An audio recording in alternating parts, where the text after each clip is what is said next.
I think you found us through Right. our social media, and as everyone knows, the social media is all about business and entrepreneurs and getting there and making it and what it takes. And so you and I have had conversations about this in the past. So let's fill everybody in on what you where you come from, right up to the point where you started your first company. So where were you as a kid, and what took you right up there before you started your first company?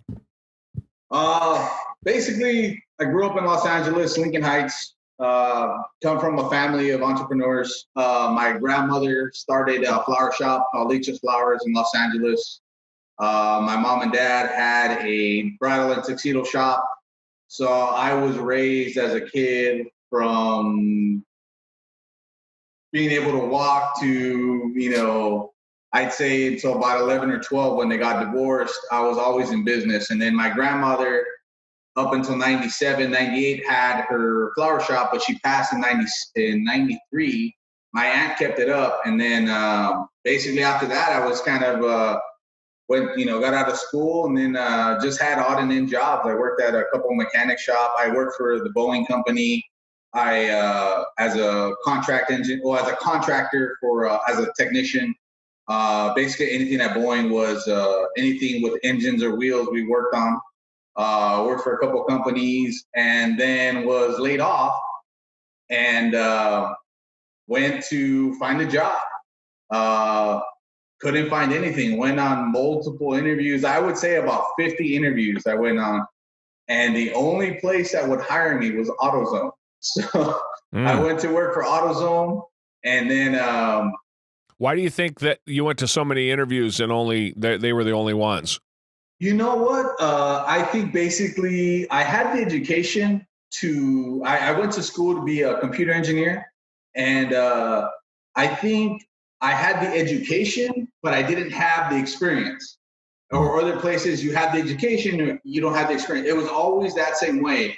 And even though I went to the good schools, I never, I don't know if it was, I almost felt like it was a who you know kind of deal, And it really frustrated me for a long, long time. And like I said, I got the opportunity to work at AutoZone, and it almost feels like everything up until that point made sense until I worked at AutoZone. And then I was like, well, it's close to home. And then, by a series of events, I met another gentleman who had a shop, who had a partner that was just spending all the money. And I said, hey, well, I know how to work on cars. I had worked on cars after high school from the age of 16 until, later on, until 20. Or actually, I was 22 when I worked for Boeing.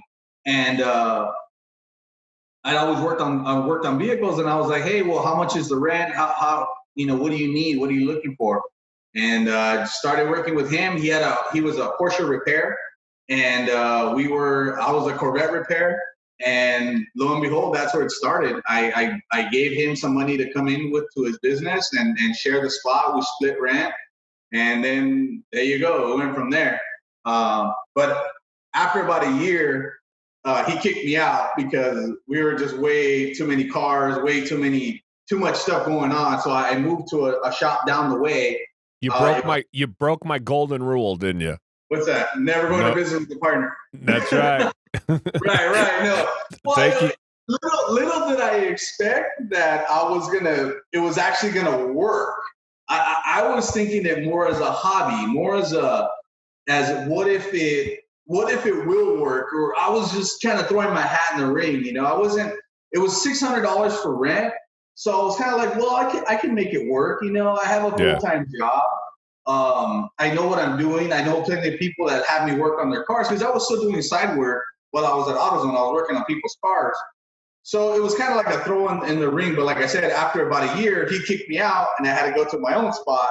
And this is where I began. So let me ask you this question then, because I always follow that up after I say no partners. And I always follow that up because within a year or 2 or 3, about the time you start making money or you realize that you can make that it's exactly a legitimate thing, making money, right? you're like, fuck, I didn't need that guy. Why? Going into it, you're like, that's comfortable, that's easy, right? I can share I can commiserate, I can share the pain, and then 2, 3 years down the road, you're like, the fuck was I thinking? I don't need partners. That's what I say. That was my experience. That's what I think about it. I think that's what you're saying. I don't want to put words in your mouth. You tell me. Well, it was a little bit of the money and it was a little bit of uncomfortableness because he saw that my business was growing. And then because we had extra money, he was like, hey, well, you only gave me this much to invest into my business. Why don't you just give me half the money and you can buy into my shop? And I was kind of like, well, I don't like the name, Could you have done it without him? I'm sure I could have, but I think I would have done it much later. I really think I jumped in the ring and I just said, here's an opportunity. I'm going to take it. Worst case scenario, I lose some money, but if it works, great. And little did I think it would work. And like I said, here I am 7, 8 years later now in my own bigger shop, and it's been a journey, man. It's been crazy. It has been a lot of fun.